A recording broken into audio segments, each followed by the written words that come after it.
parents have sex every day for the rest of your life? What? I can't believe that. এই ধরনের language পেরেন্টসের সম্বন্ধে কিভাবে বলতে পারে Ranbir ji? Totally shocking. Hi everyone, welcome to my channel. So আজকের দিনে একটা বিগেস্ট প্রবলেম কি জানো? যাদের 1 লাখ 2 লাখ বা যাদের 50 লাখ 1 কোটি ফলোয়ার, তারা নিজেদেরকে মনে করে যে উই আর কিং, আমরা মার্কেটের king or queen. Like see this, mister Ranbir and miss Apurva. Freedom of speech এটা থাকার জন্য কত যে মানুষ ভুল ভাল যা ইচ্ছে মন চায় সোশ্যাল মিডিয়াতে বলে, আর তার জন্য লাখো মানুষ ইনফ্লুয়েন্স হয়। রণবীরজি যে কথাটা বলেছে দ্যাট ইজ নট অ্যাকসেপ্টেবল। কিন্তু এখন টিআরপির জন্য যে যেটা পাচ্ছে বলছে এবং তাদেরকে ফলো করছে।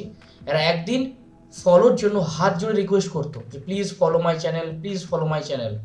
আজকে এরাই বলে যে দে আর ফ্যান, অ্যান্ড এই সব কন্টেন্ট দেখি তোমরা ফলো করো এবং তোমরা ইনফ্লুয়েন্স হও।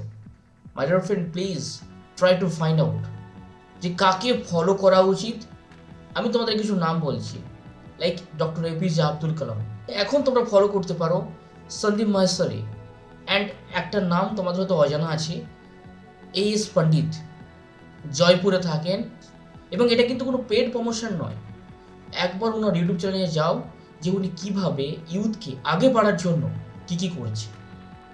That is salute. ওনাদেরকে ফলো করো, অনেক কিছু শেখা যায়, মোটিভেটেড করে। এরা কি করছে? তোমাকে শুধু এম্বারেস ফিল করতে পারে, কারণ তাদের কাছে ফলোয়ার আছে। I request to our government, please take some action.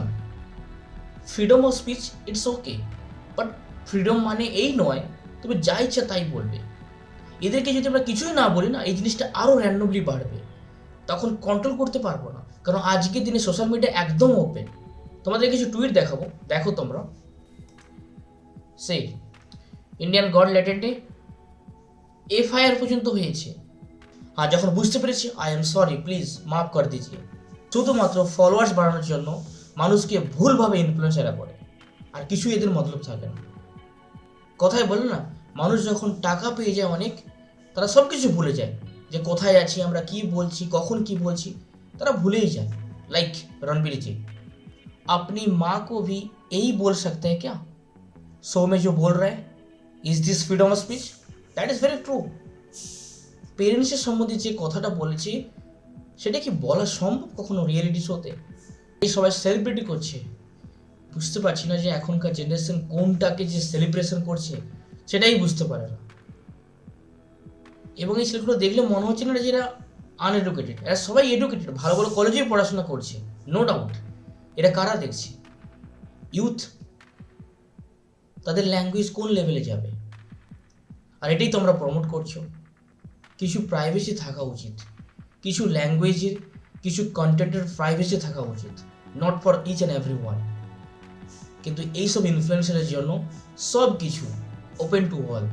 তো এটাই আমরা গভর্নমেন্টের কাছে আশা করতে পারি যে প্লিজ কিছু রেস্ট্রিকশন করা উচিত, তাহলে এই সব পার্সেন্টের জন্য আমাদের দেশের ক্ষতি না হোক। তোমাদের কি মতামত অবশ্যই কমেন্ট জানাবে, এবং যদি ভালো লেগে থাকে অবশ্যই শেয়ার করতে ভুলবেন না। এবং প্রথমবার যদি ভিজিট করে থাকো, যদি মনে হয় তবে সাবস্ক্রাইব করো, নাহলে করার প্রয়োজনীয়তা নেই, কিন্তু শেয়ার করতে ভুলবেন না। এবং এই ধরনের শো কখনোই দেখবে না, that is very very bad for you. So thank you so much. জয় হিন্দ।